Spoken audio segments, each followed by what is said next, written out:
we've been doing some cleaning up in here, kind of moving stuff around. You want to tell them what this is, or you going to save it for a rainy day? Oh, what it is in the future? Yeah. This, it's a junk heap right now. It's a junk heap right now. It was a building that was on the property. It was a white shed that was on the property. And it has so many things in it, guys, that when we bought the property, I was like totally excited. You know, when I come in, you know how it is when you just, one man's junk's another man's treasure, you know? I'm one of these kind of people who just love all kind of old stuff like that. And I came in here and I got to looking and I told him, I said, man, look, I said, we got all these old sling blades in here. And I said, you know, there's, look at this. Now this is, you put it, I guess you put it on there's probably another part to it here. It slides over a square thing, and you sit that down on your wood, you hit that with your axe, and your wedge don't bounce all over the place, and it only goes so deep, it only goes to right there. And I mean, I found all this stuff in here, and the old-timey club axes where somebody missed about 90% of the time on it, you know, and busted the wood off of it and everything, you know. I find all this old stuff in here, and it went with the property when I bought it, and then I come over here and I get to look and see it, but this old sink. There's an old sink up in here. Look at this. We found this old sink in here, and then I found all these old club axe heads in here that the elderly gentleman had. I mean, they're laying all up in here, you know. Then I find look at the shape. That was almost round. I pay attention to the shapes of stuff. See, you don't find nothing like this no more. These old people, they sharpened them on the sides all the way around like this. They're always sharpened. When they hoe and they turn them up on the sides and all. And to show you how people engineer stuff back then, the old handle got messed up in it, had old roofing tack, a piece of hose clamp, and they wrapped wire around it. And let me show you something. Remember how I told y'all I bend my hoe heads? My daddy taught me to bend the head of my hoe. So when I'm hoeing, it hoes whether you're right-handed or whether you're left-handed. If the handle's held up on this one's bent this way, literally. The elderly gentleman did his hoe exactly the same way. See, the problem is today, people too dadgum sorry to get out and hoe a field. All they want to do is hook a plow up or something. They want to just plow rather than hoeing.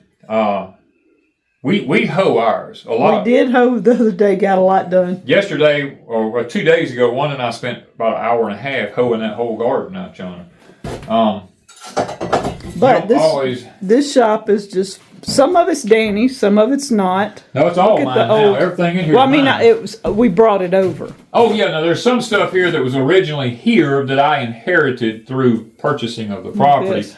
One was this here. I was a little hated it because one of the ears is broke off over here. I don't know if that pewter can be welded back, but if it could, this is a wood bladed. Here's the other blade right here. It's under the bucket here. Sure is, right here. There it is, right there. It's a wood bladed fan. The old pewter blade was broke off. It looks like plywood. It is. It's plywood. It ain't nothing but plywood. It's a piece of plywood. A fan made out of plywood like that. Went right there like that. If I could get that somehow or other fixed back, boy, it'd be nice to have. But, you find old stuff. Most people don't even know what these are nowadays.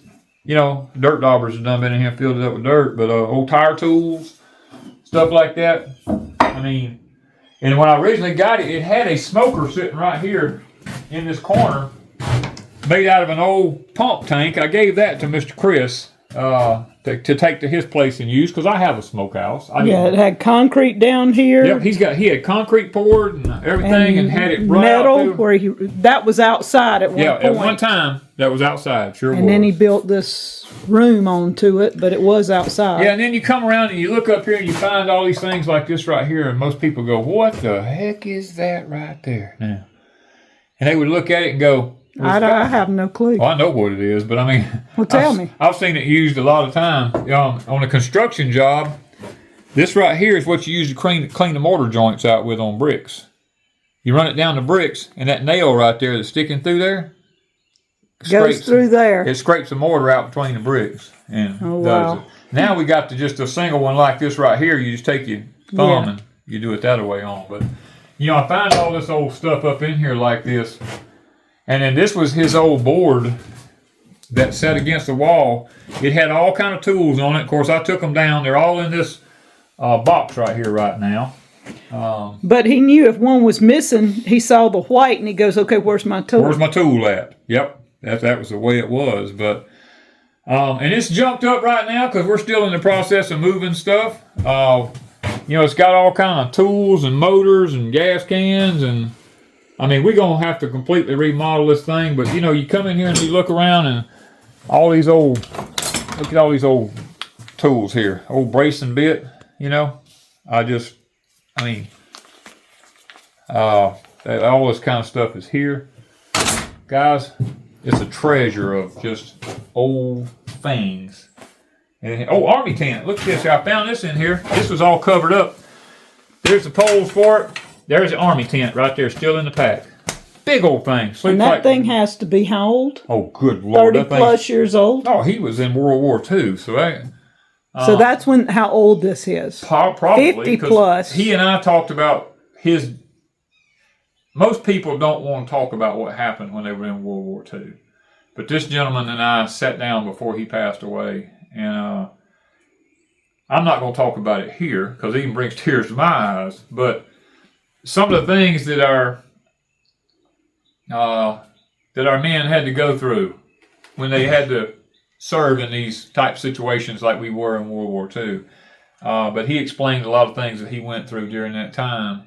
And it's some of it's just gut-wrenching what those boys faced over there. But I'm pretty sure this is probably where that came from. That's what it looks like. It looks like a military edition of it. Now there was an old I don't know what you call this thing. It's some kind of big piece of come out of a store. Like it come out of a store, big piece of furniture. But now the old elderly gentleman, probably the kindest man I ever met in my life. He kept everything in little jars. Any kind of screws, you know, things like this is all in jars. I mean, it just, guys, I mean, if I need anything, I just come up here and tell Wanda, I'm headed to the shed. I come up here and go, okay, I'm looking for a nail, a certain size nail, or screws of any kind. Just, you know, just anything you can think of. Here's aluminum he has in there. I mean, you pull out and you go, okay, what does he have in this one here? Well, this one's got drywall screws, anchors, all kinds of stuff in it. I may have to look for a while, but it's here. It's usually here. Traps. Animal traps up here. He's got all that in here. Extension cords galore. First aid kit. First aid kits. Rod and reels. I mean, you name it. The elderly gentleman had it all in here. When he passed, you know, I inherited all this whenever I bought the place, but it's just a treasure trove of things in here that you can use on your homestead. Plans for the future. Plans for the future. Ms. Wanda wants me to go ahead and talk about this, and I guess I will. Being as this is called Pecan Grove, at some point I want to come in here and I've done rewired the whole building. I actually done this before I purchased the property. I did it for the elderly gentleman that was staying at the property before I even bought the property. I came over here and I said, man, this is a fire trap. You got to let me come in here and fix this. And he said, well, I don't have no money. I said, you don't owe me nothing, man. I said, I just love to do this kind of stuff. So I came over here and rewired this whole building for him.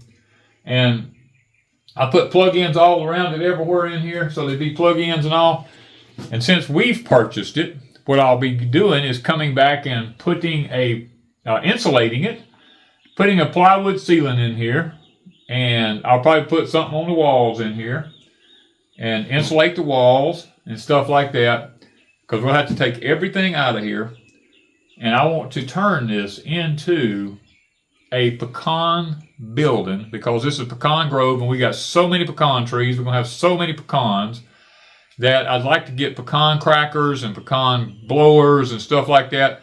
And I'd like to be able to, in the future, because I'm on my Social Security, you know, I don't make a lot of money now, and just to have a little bit of extra income, maybe crack pecans for people and shell them out for people and stuff like that. And that is at least a year or so down the road because y'all see what we got to do. It's probably on top of everything else we're doing. Probably further than a year down the road. But that's my plans for this building on the property. And I haven't done anything with it up to this point because the other gentleman that lived here and the house that we had here, a lot of his stuff was still here. A lot of his stuff was still here. And it was in this building, and I did not want to and he has moved toward his son, so he could be close to his son. Yes, he's moved over toward his son's house. We actually found, this was the elderly gentleman here's birdhouse when he was here. So we found it in the building here. Got a dirt dauber nest.